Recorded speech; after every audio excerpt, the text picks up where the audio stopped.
and A-levels a while ago from Generation School, Karachi. And it'd be great if you could introduce yourself to me before we start off with our short lesson today.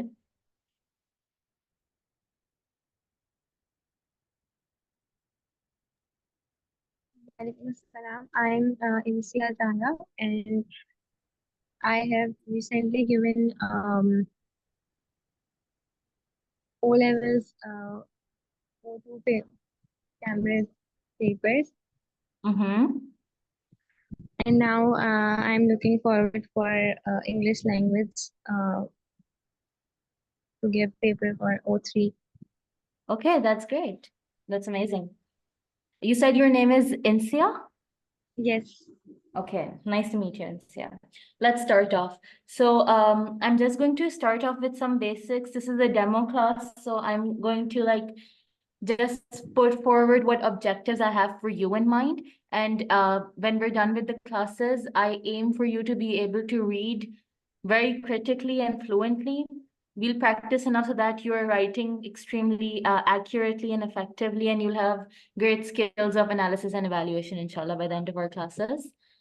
Let's just go through the paper format, since this is just a demonstration. I'm not going to go too much in depth. I'm pretty sure you know a lot about the paper format already. It's divided into 2 exams, and both of them are 50% of your grade.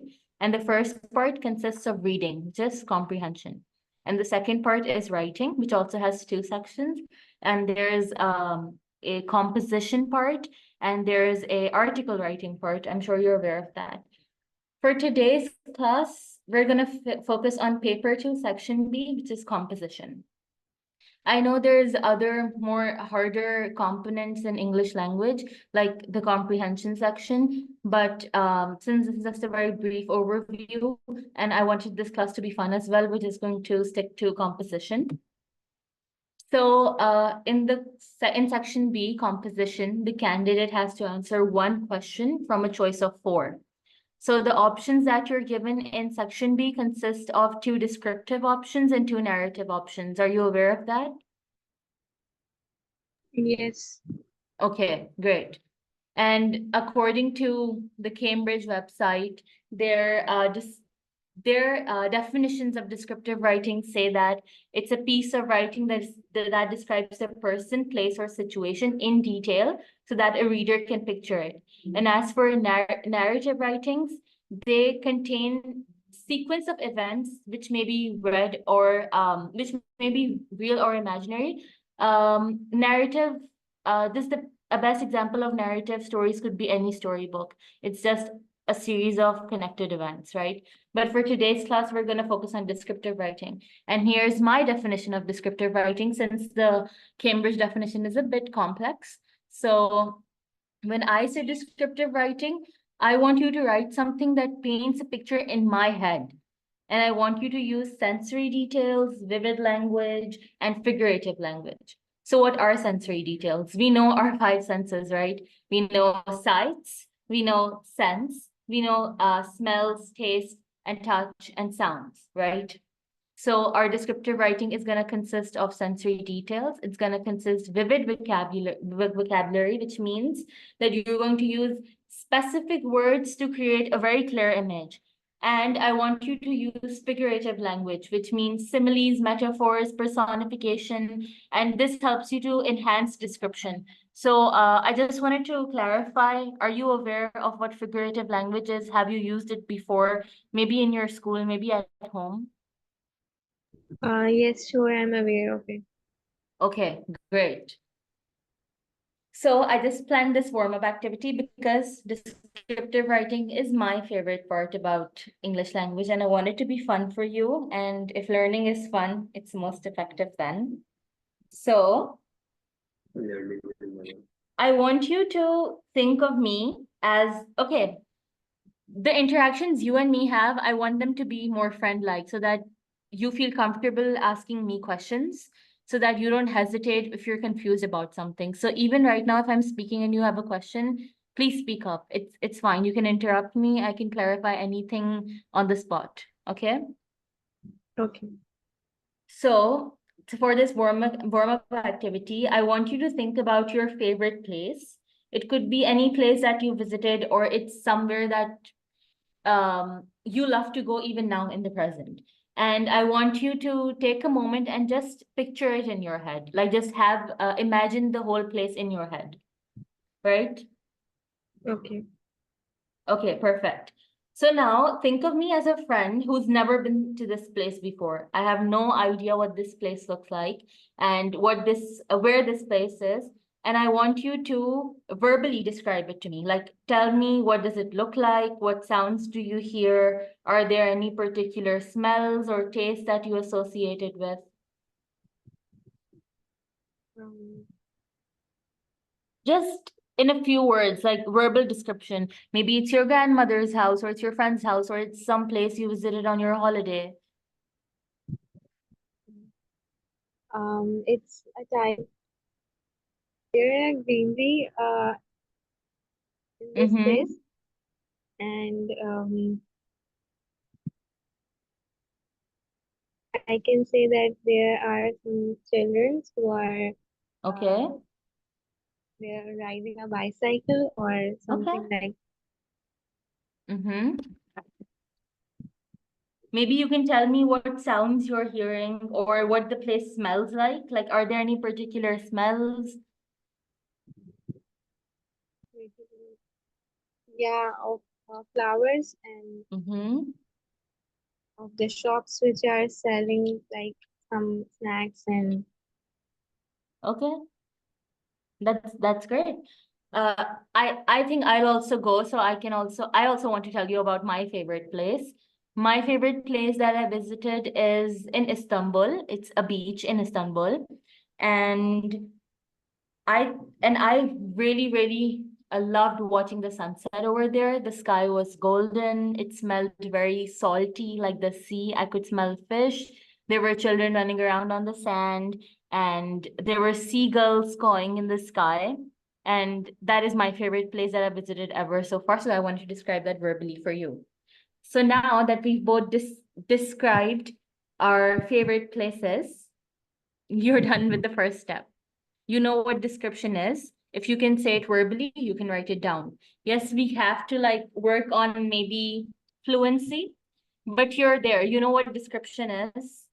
It's pretty simple, right? You get the concept of it.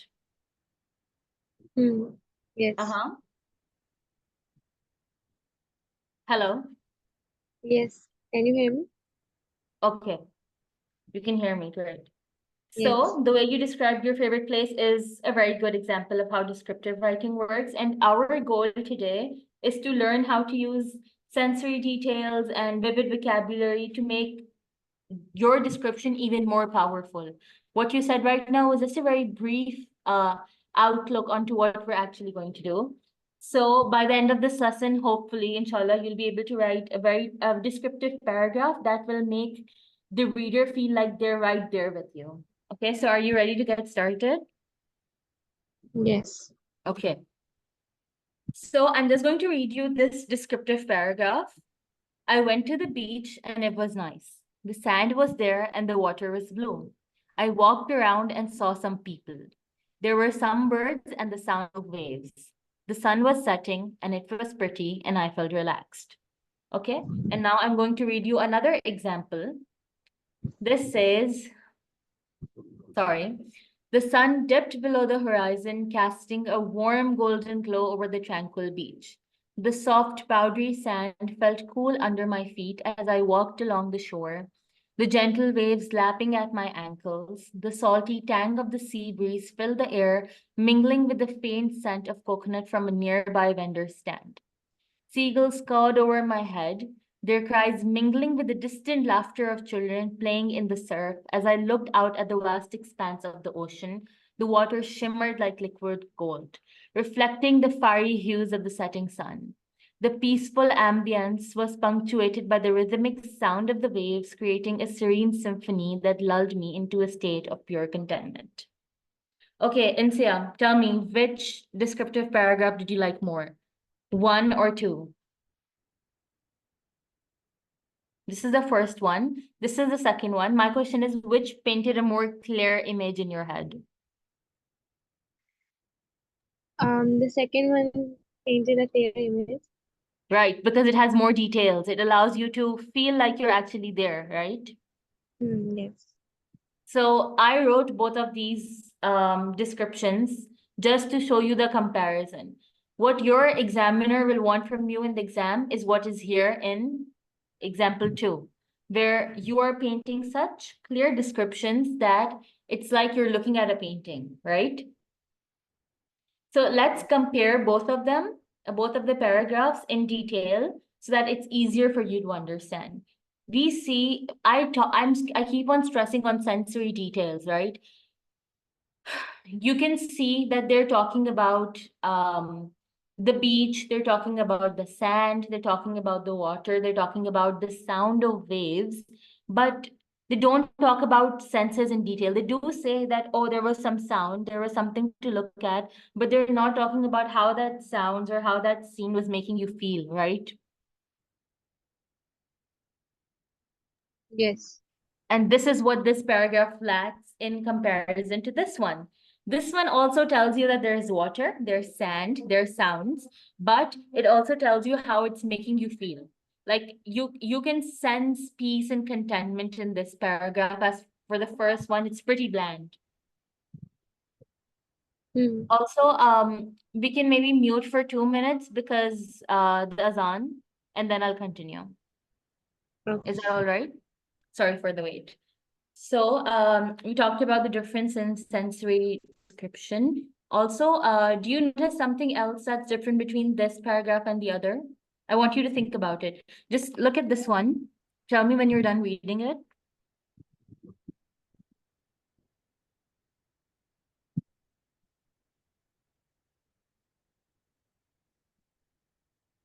Yes, I'm done. Okay. And now read this one and tell me another difference, another very clear difference between the two.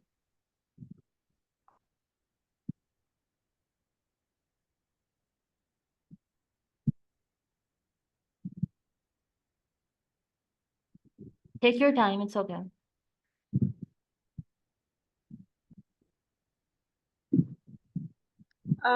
They have given a very detailed description. For example, in the previous one, they said that there was a sun and the sky was blue and that all. But here they have told in a detail that the sun dipped below the horizon, and right here they told about waves, that the gentle waves slapping at my ankles. Means they Exactly, have. exactly. This just means that they used more vivid vocabulary in the second one as compared to the first one, which is what we're going to focus on a lot after sensory details when we're writing together. Because inshallah, by the time we're done with our lessons, you'll be writing like the second example that I'm showing you right now on the screen, inshallah. Okay. So now, just look at this image. I know it's a bit blurry. It's because I zoomed it in, but is it clear enough for you to see? Yes. Okay.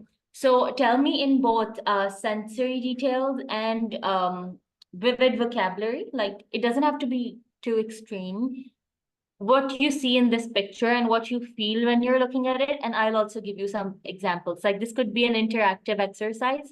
Both you and I can pitch in words or sentences that we feel would describe this picture. Do you want to go first or should I go first? Okay, I'm just trying. Mm-hmm. Uh, Yeah, I can see the rays of suns are touching to the yeah, um. that's really good. Sun, There's the and rays, you like could say the rays of sun peeking from behind the trees because it looks like it's just like slightly coming out. It's not exactly coming out, so you could use the word peeking, you know? And how would you describe the trees and the plants on the floor? How would you describe that? the trees are quite long. No, Uh-huh. Yeah, you could say they're quite tall. They're tall trees. You could give it a simile, you know? Do you know a simile of something tall. Maybe we could think about that. Then this way we could incorporate figurative language also. Like a giraffe? Yeah, that's really good. That's really good. You could give that. Then you could also say as tall as a skyscraper, you know. Mm, And you could also say the trees were like mountain peaks because mountains are really tall. And yes. if you want to be funny, you could say the trees were like tall, like basketball players, because basketball players are also tall. Like when you're giving your exam, the examiner does not the examiner actually appreciates witty concepts, you could say. So if you say something like as tall as a basketball player on court, that's witty, that's smart, and it's funny also. So the examiner would appreciate that. And what else can you see that you can describe here? Maybe think about the sounds. What sounds can you hear in a forest? Because when you're giving your exam, they won't give you a picture, right? They're going to give you a prompt. It's going to be a sentence, which we're going to do later on in today's class. And they're going to ask you to describe the sentence. Okay.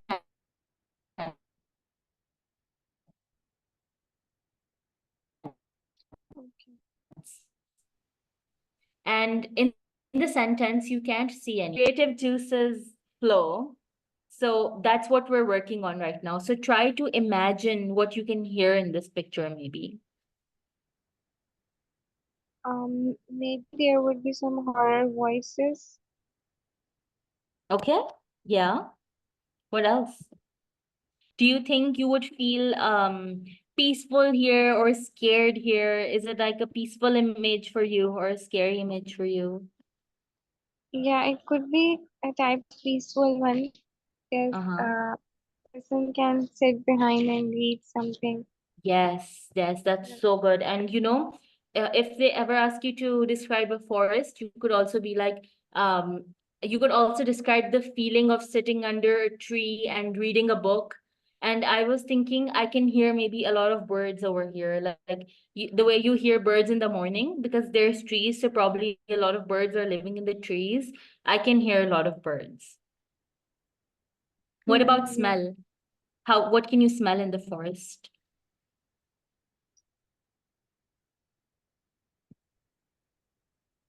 It could be of Sorry, I tree, couldn't hear you. smell of trees. Yeah, you could say it smells like, and also grass. Like grass has a very distinct smell, right? You could say it Mm, smells very fresh, like lush green grass. This way, you're describing smell, you're describing the color of grass in one sentence because you don't have a lot of 50 to 450 words only. So sometimes you need to incorporate a lot of descriptions into one sentence.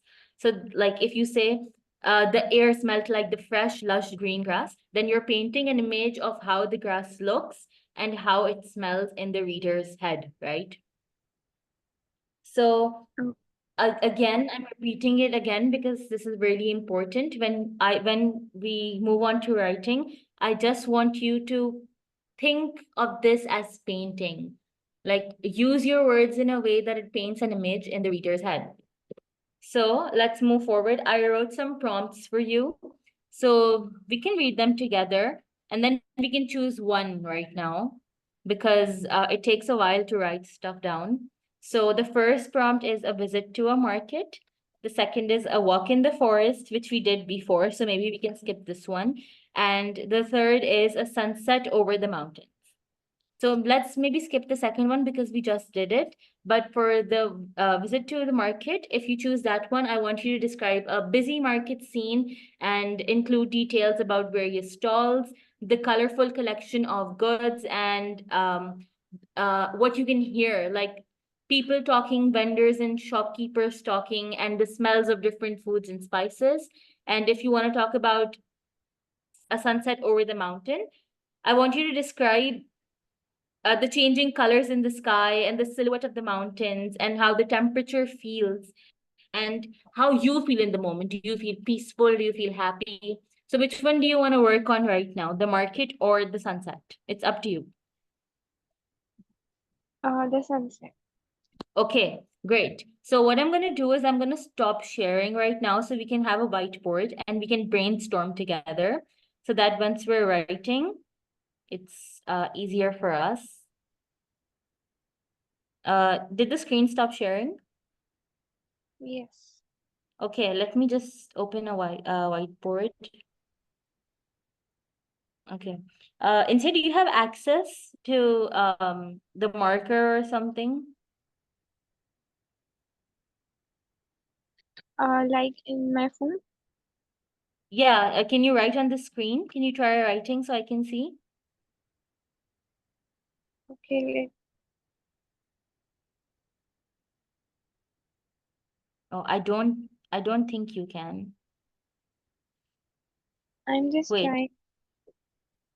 Okay, I can make you co-host, so maybe you can do it now. Can you try again? Okay.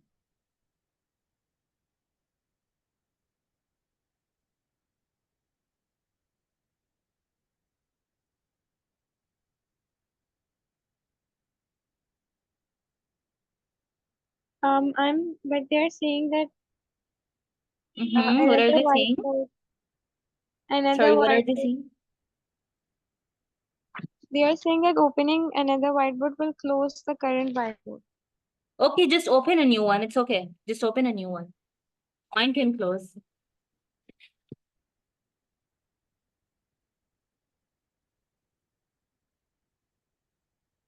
Yeah, okay, it's loading now. So maybe you're able to open a whiteboard. Okay, is this yours? Yes.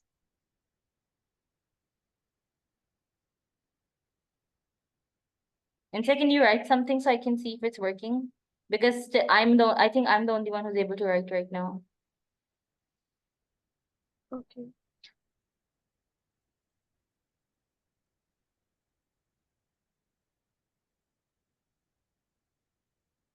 Okay, I can't understand how to write Sorry, because they I think there's a text option. Like you can text like this. Like you can add text the way I'm adding it. Can you see what I'm adding? no.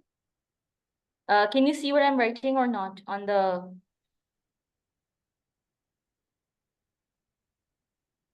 Yeah, now I can. I think someone's moving it around, but let's not do that.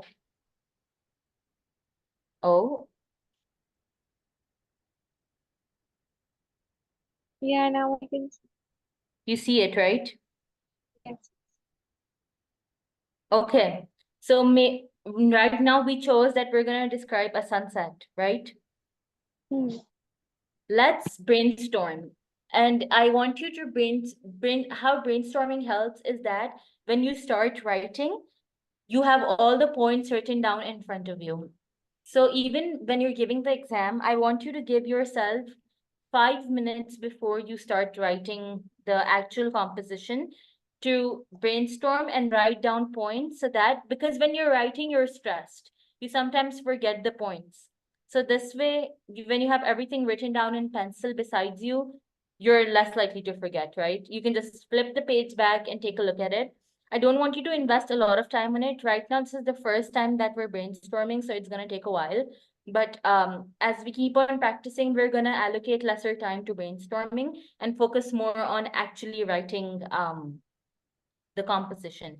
But for now, let's brainstorm. So you're in a market. What do you see? We are doing the first one. Oh, sorry. We're doing the sunset one. I'm sorry. You're sitting in a mountainous area and you see a sunset, right? So what are Yes. the first few things that you would like to describe? Maybe you can write them down. Um, I can see I can feel the cool air, which is Uh-huh. You can feel the cool air. Maybe you can write. Can you write it down or should I? okay.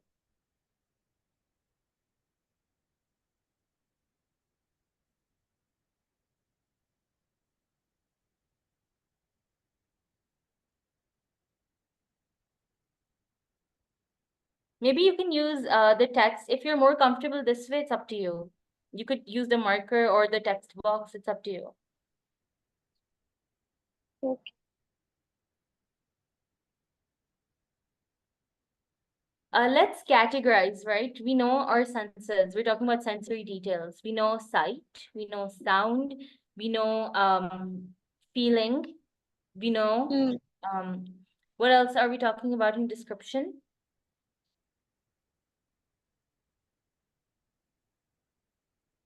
We're gonna talk about the changing colors, right? Yes. Maybe you could also add taste in this, you know? Can Um, you increase the text size? Because I can't see, so maybe we can increase it.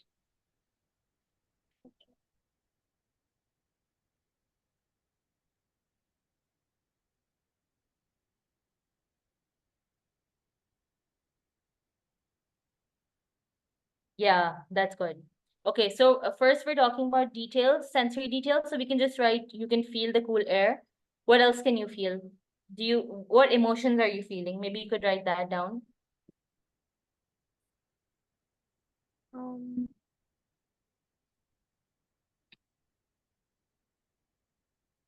there is very peaceful, There's what? peaceful. Um, I can't hear you, Insia. okay, now is my voice clear? Yeah, it's much better now. Okay. The temperature is cold, maybe. Uh-huh. If you feel cool air, you're feeling wind, right? Yeah. So maybe we can write comma wind here so that when we're describing, we know that we could describe the wind. And if there's wind, maybe your hair is blowing, you can describe that. There's no rules, right? Yes. Okay. And what else? Okay, other than um what you're feeling from the environment, what are you feeling about yourself? Are you feeling peaceful? Are you feeling happy? We can describe emotions. What I'm emotion are you feeling, feeling? I'm feeling, I guess very relaxed because of the Sorry, nature. again. I'm feeling very relaxed and Okay, peaceful relaxed and because while seeing the nature's beauty. mm-hmm. And Okay, we can write nature's beauty. We can elaborate on that. Right now, we're just working on bullet points and then we can work on elaboration. What else? What do you see? Tell me what you see now.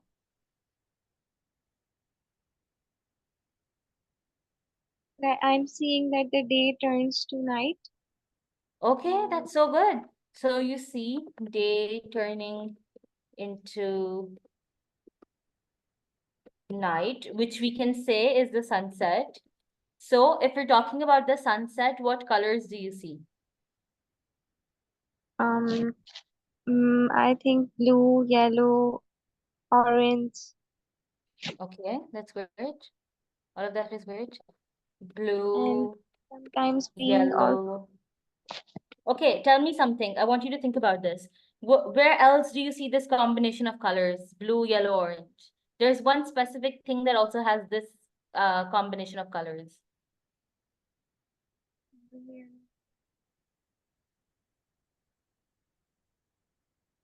It's very simple. It's day to day.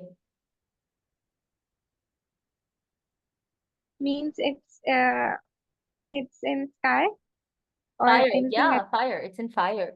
So you could give the sunset a simile to maybe the sky, sorry, a simile to fire. You could say it was blue, yellow, and orange, like a hot blazing fire. You could say something like that, you know. This way we build up. So I want you to associate more with everyday things also when you're describing, right?